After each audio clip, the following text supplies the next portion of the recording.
नमस्कार। Astro with Avinash channel में आप सभी का स्वागत है। जब से चैनल बनी है आप सभी का बहुत अच्छा प्रतिसाद मिल रहा है। आप ज्योतिष के माध्यम से आपकी समस्या का मार्गदर्शन मुझसे लेने के लिए प्रयास करते हैं, लेकिन ज़्यादातर प्रयास आपका व्हाट्सएप के माध्यम से होता है। आप अपनी समस्या मुझे व्हाट्सएप पर भेजते हैं, लेकिन मैं आशा रखता हूं और मेरी आप सबसे विनती है कि आप अपनी जो समस्या है वह कमेंट्स में डालकर भेजिए। इससे क्या होगा कि दूसरे लोगों को अपना प्रश्न पूछने में संकोच नहीं होगा। वह अपनी समस्या निसंकोच कमेंट्स में लिख सकेंगे और इसका मार्गदर्शन निःशुल्क अपने समय पर मैं देने का प्रयास करूंगा। आज जो मुद्दे पर हम चर्चा करने वाले हैं वह मुद्दा एक युवावस्था का मुद्दा है।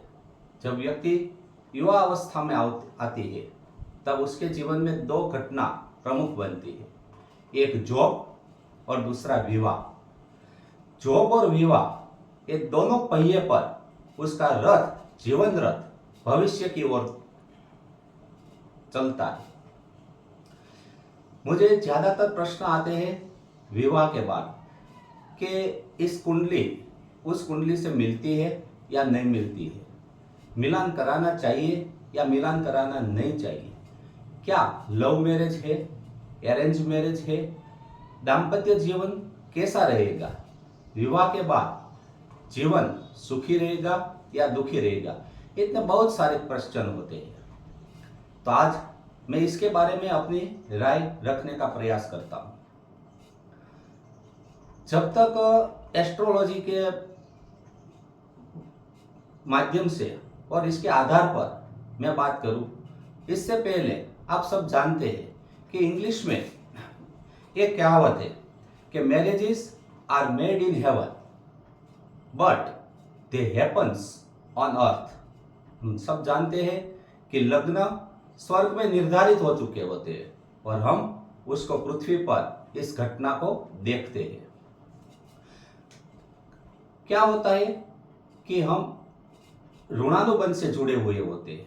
हमारा जिससे विवाह होता है वह पूर्व जन्म में हमसे जुड़े हुए होते हैं और उसकी जो लेन देन होती है उसके माध्यम से उसका लेन और देन, ये जो ऋणानुबंध है, इससे हम मिलते हैं और एक दूसरे को पसंद करते हैं और जीवन साथ में बिताने का निर्णय करते हैं।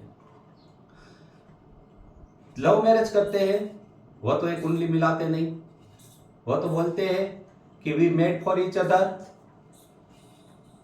And will not separate till the end of life but till divorce. Love marriage में हम देखते हैं कि वो बोलते हैं कि हम ऐसे कुछ बातों को नहीं मानते, हम एक दूसरे के बिना रह नहीं सकते, और कुछ दिनों के बाद हम देखते हैं कि वो अलग हो जाता है। लव मैरिज भी सैड मैरिज में परिवर्तित हो जाता है। तो हमें क्या करना चाहिए? अब मैं एस्ट्रोलॉजी के बारे में आप सबको बताने का प्रयास करता हूं कि जब हम दूसरे की कुंडली को मिलाते हैं, अपनी कुंडली से, अपने संतान की कुंडली से, जब हम सामने वाले की कुंडली के साथ मिलान कराने के लिए ज्योतिषी के पास जाते हैं तो ज्योतिषी कुंडली को देखकर दो बात में से एक बात कहेगा कि कुंडली मिलती है या कुंडली नहीं मिलती, और इसके आधार पर हम निर्णय करते हैं कि इसका मैरिज उसके साथ किया जाए या ना किया जाए। अब मैं आपको ज्योतिष के आधार पर जो कुंडली मिलान करते हैं उसका मैं आधार बताता हूं। जब हम सामने वाले की कुंडली देखते हैं तब सामने वाली कुंडली, उसका जो हॉरोस्कोप बनता है वह बर्थ डेट, टाइम और बर्थ प्लेस के आधार पर बनता है, और हमारे पास इसकी कोई श्योरिटी नहीं है कि हमने जो कुंडली बनाई है, सामने वाले ने जो हमें बर्थ डेट दी है, बर्थ टाइम दिया है, वह सही है या गलत है। और कभी कभी ऐसा भी होता है कि कोई जानबूझकर नहीं, लेकिन उसके पास इसका कोई आधार ना हो, वह व्यक्ति उसमें मानती भी ना हो और जब तुम उससे मांगो कि आपके लड़के का या लड़की का बर्थ डेट बताओ, बर्थ टाइम बताओ, हम तो ज्योतिष में मानते हैं, कुंडली को मिलाना चाहते हैं, तब वह क्या करते हैं, वह अपने अनुमान से कहते हैं कि दोपहर 3 बजे का जन्म हुआ था, सुबह 5 बजे का जन्म हुआ था, और हम उसके आधार पर हॉरोस्कोप बनाते हैं और ज्योतिषी को दिखाते हैं, और उसको देखकर ज्योतिषी कहते हैं कि ये कुंडली मिलती है या नहीं मिलती है। लेकिन हमारे पास इसकी कोई गारंटी नहीं है कि हमने जो कुंडली बनाई सामने वाले की वह सही है।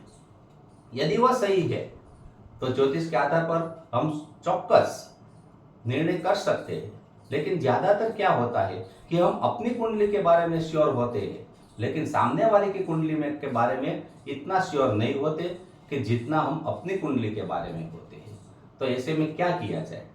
तो मैं अपनी अंगत राय रखता हूं कि जब ऐसी कोई घटना बनती हो कि आपको परिचित, अपने समुदाय का, अपने परिचय का कोई पात्र मिलता हो, और यदि लड़का लड़की दोनों को पसंद हो और सभी तरह अच्छा हो, तो केवल और केवल ज्योतिषी के कहने पर, कोई एस्ट्रोलॉजर के कहने पर आप इस विवाह को रद्द मत कीजिए, संबंध को रद्द मत कीजिए।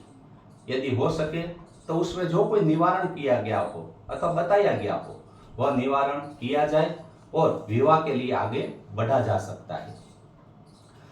तो मेरी आप सबसे विनती है कि आप जब भी कुंडली मिलाए, अच्छी बात है कि आप ज्योतिष में माने, कुंडली मिलाए, लेकिन इसको ब्लाइंडली फॉलो ना करें, क्योंकि इसका मैंने रीजन बताया कि हम जो निर्णय करते हैं, हम जो ज्योतिष के माध्यम से देखते हैं, वह क्या देखते हैं? हॉरोस्कोप देखते हैं, उसकी कुंडली देखते हैं, और वह कुंडली सामने वाले की सही है या गलत है, वह जब तक हम उसको नहीं मिलते, ज्योतिषी के पास जब तक वह सामने वाली व्यक्ति नहीं आती, उसके भूतकाल के बारे में, पास्ट के बारे में क्वेश्चन पूछकर वह कुंडली को ट्रेस आउट नहीं करते, तब तक वह कुंडली की श्योरिटी नहीं बन सकती। इसलिए यदि आपके परिचित का कोई रिश्ता आता है, आपके लड़का लड़की को दोनों को पसंद है, सब कुछ अच्छा है, और ज्योतिषी मना कर दे, तो इसके निर्णय पर, इसका जीवन का निर्णय मत करना।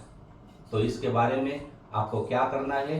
सामने वाले की कुंडली की श्योरिटी करनी है, उसको देखना है, बार बार उसको ज्योतिषी को मिलाकर, उससे क्वेश्चन पूछाकर, उसकी कुंडली का सत्यता चकास कर, जब लगे कि अच्छा है और कुछ निवारण करने योग्य है, तो कर कर आगे बढ़ना चाहिए।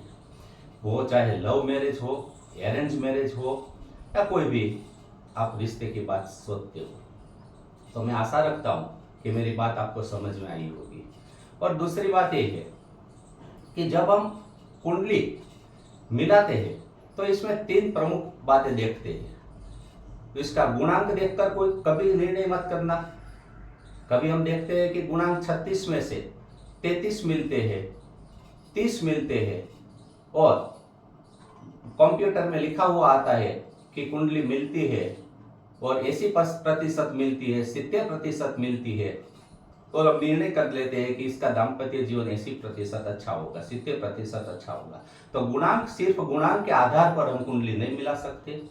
गुणांक देखना पड़ता है, नाड़ी दोष देखना पड़ता है, इसमें भी डिटेल्स है कि किस चरण में है नाड़ी दोष, किस वर्ण के है, कौन कितने अंश के है, और दाम्पत्य जीवन के लिए ग्रहों का मिलान भी इतना भी जरूरी है। मंगल शनि की बात तो है, लेकिन नवमांश कुंडली को भी इसमें ज्यादा महत्व दिया जाता है।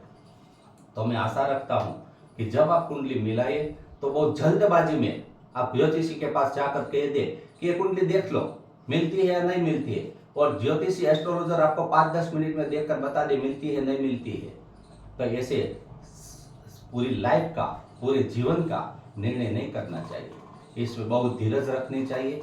1-2 कुंडली मिलान के लिए बहुत ज्यादा समय लगता है। इसके लिए दोनों पक्ष को साथ बैठकर, एस्ट्रोलॉजर के साथ बैठकर एस्ट्रोलॉजी के बारे में जो जो क्वेश्चन किया जाए, उसके आधार पर इसकी सत्यता जानकर वो आगे का निर्णय करना चाहिए। मैं आशा रखता हूं कि मेरी बात आपको समझ में आई होगी। और फिर से मैं आप सबको विनती करता हूँ कि आपकी जो भी समस्या हो आप कमेंट्स में लिखिए, मैं अपने समय पर इसका आंसर देने का प्रयास करूँगा। अस्तु, आभार।